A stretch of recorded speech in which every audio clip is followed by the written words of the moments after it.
अस्सलाम वालेकुम दोस्तों, क्या हाल है आपके? खैरियत से हैं, ठीक ठाक हैं? अच्छा दोस्तों, आज का जो सेशन है मैं इस वजह से कंडक्ट कर रहा हूँ कि बहुत से हमारे देखने वालों के बूट कैंप के सवालात हैं और वो सवालात मैं समझता हूँ कि ज़रूर क्लियर होने चाहिए। उन सवालात के अंदर बड़े बेसिक से ये वो चीज़ें पूछ रहे हैं कि हमें क्या करना चाहिए। सबसे पहला सवाल ये है कि सर, हम बूट कैंप जो देख रहे हैं आपका, क्या इससे पहले हमें कोई और वीडियोज़ देखनी चाहिए? देखें, अच्छी बात तो ये थी कि आप वो पहले देख लेते, तो उसकी बेस पे अगर आप ये बूट कैंप करते तो आपके लिए थोड़ी आसानी होती। मिसाल के तौर पे यहाँ पे मैंने माइक्रो के टेस्ट का बेसिक सेटअप करवाया, डॉकर का बिल्कुल बेसिक सेटअप करवाया और अब हैंड्स ऑन इस पे शुरू कर दूँगा। तो वो लोग जिन्होंने ये ऑलरेडी देखी हुई है कि डॉकर किस तरह काम करता है, सेटअप किस तरह होता है, उसके अंदर प्रोसेस क्या है, या माइक्रो के टेस्ट क्या चीज़ है और किस तरह काम करती है, तो उनके लिए ये बड़ा आसान हो जाता। खैर, कोई ऐसा चैलेंज नहीं है, इसको हम थोड़ा सा आगे लेके चलते हैं। दूसरे नंबर पे एक और सवाल बहुत ज़्यादा आ रहा है कि क्या हम कोई और क्लाउड इन्वायरमेंट इस्तेमाल कर सकते हैं इस सारे प्रोसेस में, यानी हम किसी और क्लाउड के ऊपर जाके अपना ये इन्वायरमेंट सेटअप करें। सो बिल्कुल कर सकते हैं दोस्तों, ऐसा कोई चैलेंज नहीं है। फॉर एग्ज़ाम्पल, मैं डिजिटल ओशियन पे काम कर रहा हूँ, तो आप अपनी मर्ज़ी से दूसरा क्लाउड सेटअप कर सकते हैं। आप इसको अमेज़ॉन वेब सर्विसेज पे जाके सेटअप कर सकते हैं। आप इसको गूगल क्लाउड पे सेटअप कर सकते हैं। आप इसको अलीबाबा क्लाउड पे सेटअप कर सकते हैं। आप इसको ओपन स्टैक का जो प्राइवेट क्लाउड है उस पे सेटअप कर सकते हैं। आप इसको वीएमवेयर के अंदर सेटअप कर सकते हैं। आप इसको इसके अलावा और जो आपकी वर्चुअलाइजेशन का प्लेटफॉर्म है, आप अगर आपकी मशीन अच्छी है, स्ट्रॉन्ग मशीन है, तो आप इसको वर्चुअल बॉक्स में सेटअप कर सकते हैं। या फिर आपके पास, अगर आपने उबंटो, चूँकि हमारा ये सारा उबंटो की मशीनों पे है, तो आपके पास एक और ऑप्शन है जो मैंने पिछले दिनों आपको करवाया था, वर्चुअलाइजेशन का प्लेटफॉर्म। आप उसको इस्तेमाल करते हुए अपने पास लोकल वर्चुअलाइजेशन कर सकते हैं। तो ऑप्शंस आपके पास बहुत सी हैं। ऐसा नहीं है कि आप जब तक डिजिटल ओशियन के ऊपर ही ये सेटअप नहीं करेंगे तो ये काम नहीं होगा। मेरा मकसद सिर्फ ये है, ये इन्वायरमेंट इस तरह सेटअप करवाने का कि आपके लिए आसानी हो कि आप क्लाउड के ऊपर या जहाँ पे भी आप ये सेटअप करना चाह रहे हैं, आप आसानी से कर सकें। चॉइस आपकी है, कौन सा क्लाउड आपने लेना है, कौन से क्लाउड में आपने जाके, आपके लिए कौन सा कन्वीनियंट है, आपने ये बूट कैंप का इन्वायरमेंट सेटअप करना है या ये प्रैक्टिकल इन्वायरमेंट सेटअप करना है, that is up to you. मेरी उसके अंदर कोई ख़ास प्रेफरेंस नहीं है। अब अगली बात ये करते हैं कि हमारे पास ये सवाल ये आता है कि स्पेक्स क्या हैं इन मशीनों की। सो स्पेक्स के अगर अंदर मैं बात करूं तो आपकी जो स्पेक्स हैं गेटलैब मशीन की, वो 4 कोर 8 GB रैम मिनिमम होनी चाहिए, क्योंकि उसके बैकग्राउंड में बहुत से ऐसे प्रोसेसेस चलते हैं कि जो प्रोसेस जब चलेंगे तो ये 4 कोर 8 GB रैम आसानी से कंज्यूम होगी। अगर आपका यूज़र बेस 10 यूज़र से ज़्यादा है, यानी अब बात कर रहे हैं कि आपका यूज़र बेस 50 यूज़र का है, 100 यूज़र का है, क्योंकि ये जो गिटलैब है जो हमने सेटअप किया है, ये आपके सेल्फ होस्टेड इन्वायरमेंट में होगा और आप अपनी एक ऑर्गेनाइजेशन, जिस ऑर्गेनाइजेशन का डेटा आप चाहते हैं कि बाहर ना जाए, किसी भी पब्लिक रिपॉजिटरी के ऊपर ना जाए, तो आप उसको इस्तेमाल करेंगे। तो इसके लिए फिर ज़रूरी है कि उसके स्पेक्स अच्छे होने चाहिए, उसके ऊपर आपकी पूरा कंट्रोल होना चाहिए। ये वर्चुअल मशीन हो या फिज़िकल मशीन हो, अप टू यू। अब अगेन यही बात है कि ये डिजिटल ओशियन पे है या आपके लोकल इन्वायरमेंट पे है या आपके पास एक सर्वर है, उस सर्वर पे आप ये काम कर रहे हैं, तो इसमें कोई ऐसा हार्म नहीं है, आप जहाँ मर्ज़ी चाहें कर सकते हैं। तो 4 core 8 GB RAM is the minimum requirement. ठीक है दोस्तों। उसके बाद आपके पास डॉकर की मशीन है। डॉकर की मशीन 2 कोर 4 GB रैम से मिनिमम स्टार्ट होनी चाहिए और इससे ऊपर भी आप जा सकते हैं। उसके बाद माइक्रो के टेस्ट या क्यूबरनेटिस। अच्छा, क्यूबरनेटिस में इस्तेमाल कर सकता था AKS को, अज़ूर क्यूबरनेटिस को। क्यूबरनेटिस में इस्तेमाल कर सकता था EKS को। क्यूबरनेटिस में इस्तेमाल कर सकता था गूगल जो कुबरनेटिस इंजन है। कुबरनेटिस में इस्तेमाल कर सकता था क्यूब ADM को। क्यूबरनेटिस में इस्तेमाल कर सकता था या हूँ किसी और वर्जन को भी।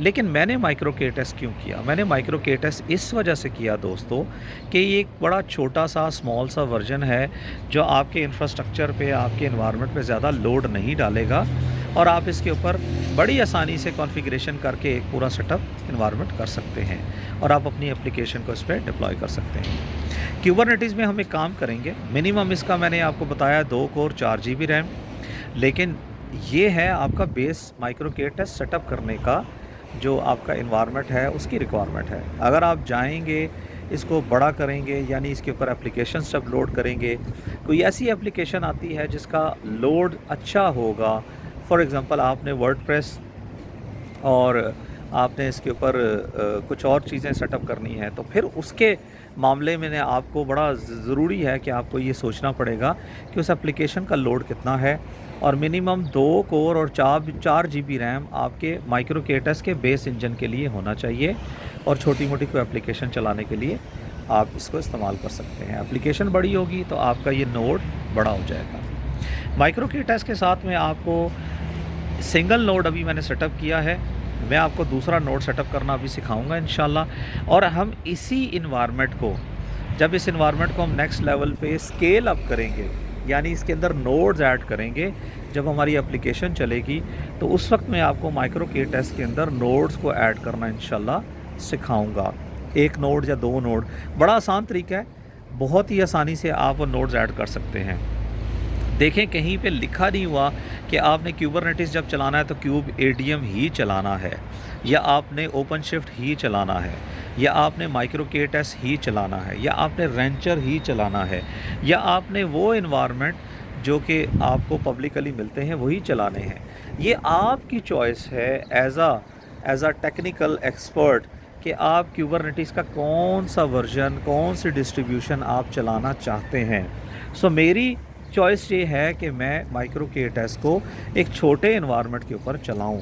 अगर आप मुझे पूछेंगे कि बड़े इन्वायरमेंट पे मैं क्यूबरनेटिस का कौन सा वर्जन चलाऊंगा, तो मेरी कैलकुलेशन बिल्कुल चेंज हो जाएगी।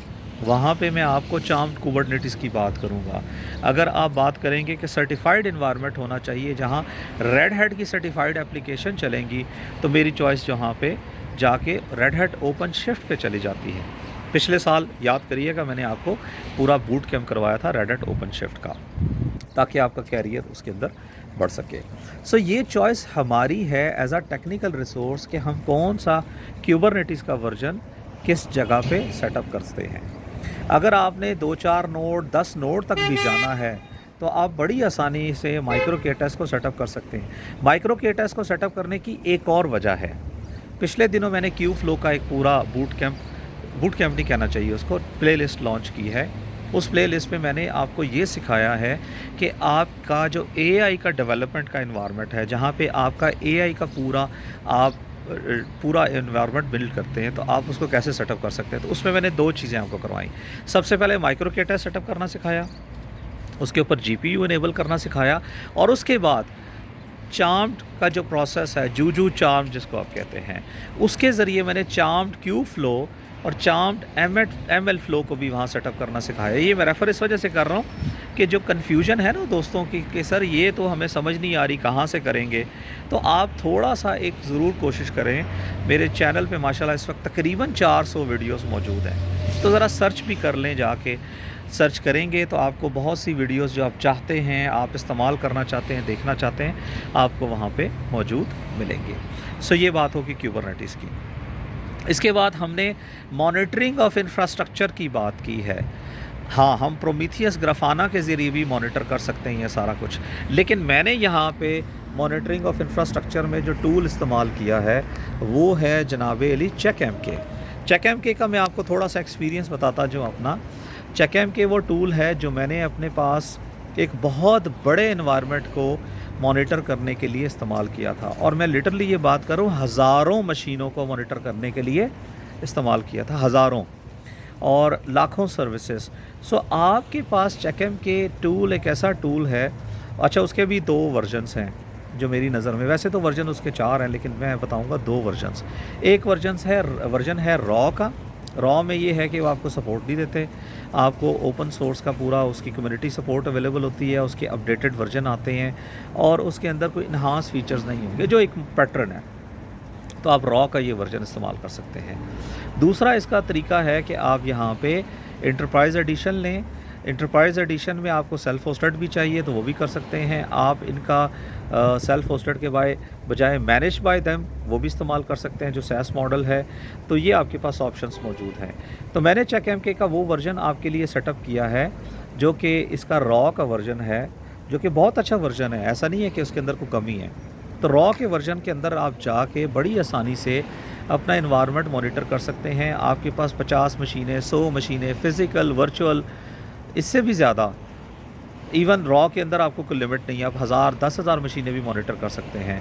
लेकिन उसमें थोड़ी सी आपको एक मुश्किल पेश आएगी कि आपको क्यूबरनेटिस की मॉनिटरिंग के लिए आपको कोई प्लगइन खुद हो सकता है देखना पड़े, या कम्युनिटी का कोई प्लगइन पड़ा हो तो आप उसको इस्तेमाल करें।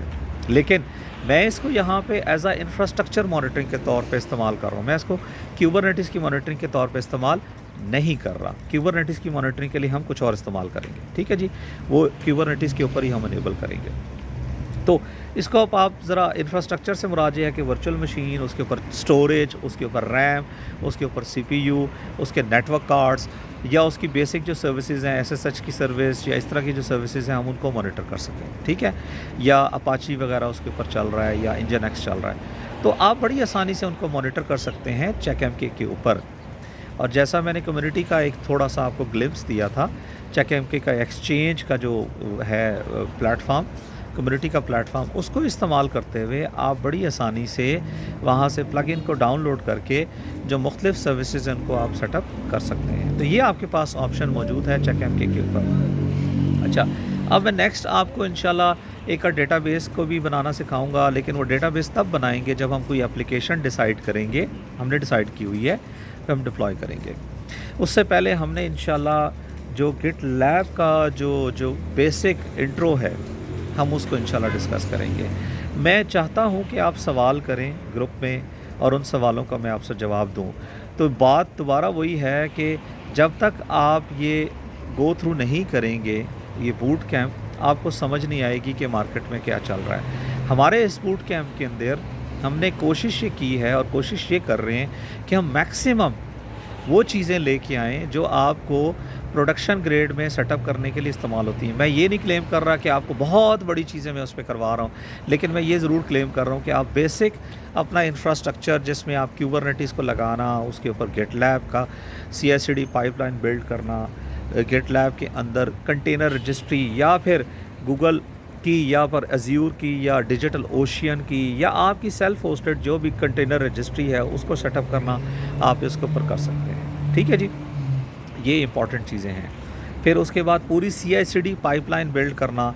अच्छा, हो सकता है आपके दिमाग में सवाल हो जेनकिंस क्यों नहीं करवा रहे। भाई Jenkins is a good tool but it's old tool. Jenkins के अंदर आपको बहुत सा इकोसिस्टम है जो मिल जाता है, लेकिन मुझे ये लगता है कि जेनकिंस से पहले आपको एक आध सॉफ्टवेयर वर्जनिंग सिस्टम जो आपको चाहिए होता है गिट टाइप का, वो आपको चाहिए। तो अगर वो आपको GitLab की सूरत में चाहिए तो हम GitLab को ही क्यों ना इस्तेमाल करें। हम GitLab के अंदर चलने वाले बहुत से जो टूल्स हैं उनको इस्तेमाल करें। GitLab इस वक्त बहुत बड़ा इकोसिस्टम बन गया है। GitLab को इस्तेमाल करते हुए आप DevOps की पाइपलाइन बिल्ड कर सकते हैं, और GitLab को इस्तेमाल करते हुए आप DevSecOps की पाइपलाइन भी बिल्ड कर सकते हैं। अगर हमें वक्त ने परमिट किया रमज़ान के बूट कैंप में तो हम इंशाल्लाह उसको भी कोशिश करेंगे देखें, और अगर वो हमें वक्त ने परमिट ना किया रमज़ान के बूट कैंप में तो मैं पूरी कोशिश करूँगा कि एक आध प्ले लिस्ट लॉन्च करूँ जिसमें कुछ आपको मैं DevSecOps के बेसिक टूल्स की भी इंफॉर्मेशन दे सकूँ। सो दोस्तों, कहने का मकसद ये है कि ये जो आपका बूट कैंप है जो हम पढ़ने जा रहे हैं अल्हम्दुलिल्लाह, इसमें मैं कम्प्रिहेंसिव लेवल पे आपको चीज़ें कराने की कोशिश कर रहा हूँ, लेकिन इसका जो स्टार्ट है वो बड़ा ज़ीरो से है, बड़ा बेसिक से है। हर चीज़ को हम छोटे छोटे स्टेप्स में देख रहे हैं, ये आपके लिए ज़रूरी है। कोई कन्फ्यूजन ना रहे, आपको कोई प्रॉब्लम ना हो, आप इसको आसानी से कर सकते हैं। अच्छा, एक टिप, दोबारा ये टिप दूंगा, आपके पास क्लाउड के लिए पैसे नहीं है, लेट्स से आपका $100 ख़र्चा होता है इस पूरे बूट कैंप में, और आप थोड़ा सा परेशान है कि जी $100 में कहाँ पे इसके अंदर लगाऊंगा, ठीक है। तो आपको मैं एक और ऑप्शन देने के लिए सोच रहा था कि आपको बताऊं, जो अक्सर मैं कहता हूं कि आप 3-4 लोग मिलके एक सर्वर ख़रीद लें। आप प्लान ये कर लें कि आपको मिसाल के तौर पे सर्वर मिलता है 1 लाख रुपए का, $100 का मतलब तकरीबन आपका 30,000 है या 28,000 है। तो आप 3 लोग मिलके एक सर्वर ले लें 70-80 हज़ार या 1 लाख रुपए का, और यही जो लैब्स हैं आप उसको केवीएम के ऊपर, ठीक है जी, केवीएम के ऊपर आप इनको केवीएम अपना एक सेटअप करें या VMware ESXi सेटअप करें, और ये वर्चुअल मशीनें उसके ऊपर बना के एक पूरा एनवायरनमेंट आप वहाँ पे सेटअप कर सकते हैं। सो किसी किस्म का आपको चैलेंज नहीं होना चाहिए। डिजिटल ओशियन मस्ट नहीं है, digital ocean is one of the choice. आपके पास हर किस्म का क्लाउड अवेलेबल है जिसके ऊपर आप ये काम करना चाहते हैं, आप वहाँ पे ये काम कर सकते हैं, आप लोकल एनवायरनमेंट में कर सकते हैं। सो आप ये क्वेश्चन तो अपना भूल जाएं कि आपको ये कौन कौन सी जगह पे ये काम करने का मौका मिलेगा या आप किस एनवायरनमेंट में काम कर सकते हैं। आपके लिए ये सारी जगह पे ये एनवायरनमेंट आप बना सकते हैं, और कोई भी वर्जन आप चाहते हैं क्यूबरनेटीज़ का, डॉकर का, गिटलैब का, चेकएमके का, आप अपनी मर्ज़ी से सेटअप कर सकते हैं। ये मेरी चॉइस है। मेरी चॉइस इस तरह नहीं है कि मैं अपने पास से वैसे ही एक जो है ना मुझे पसंद है मैं वो लेके चल रहा हूँ। मेरी चॉइस इस वजह से है कि मुझे ये लगता है कि ये एक छोटे फुटप्रिंट पे, छोटे इंफ्रास्ट्रक्चर पे, स्केलेबल एनवायरनमेंट पे बड़ी आसानी से आप इसको सेटअप कर सकते हैं। सो ये मेरी रिक्वेस्ट है कि आप उसको लेके चलें और इस सारे एनवायरनमेंट को सेटअप करें। बाकी इंशाल्लाह अल्लाह ताला खैर करे, ये साथ साथ चीज़ें चलती जाएंगी। मेरी रिक्वेस्ट है ये वीडियो फैला दें दोस्तों में, जो जिनको जो सवाल हैं, कोई कन्फ्यूजन है तो आसानी से कन्फ्यूजन इस वीडियो को देख के अपने कवर कर सके। तो दोस्तों मिलते हैं इंशाल्लाह अगले सेशन में, और अगले सेशन में इंशाल्लाह कुछ इंटरेस्टिंग चीज़ें स्टार्ट होने वाली हैं। थोड़ा सा हम ज़रा डिटेल में बात करेंगे, तो उसके लिए तैयारी करें। मिलते हैं इंशाल्लाह। अल्लाह हाफ़िज़।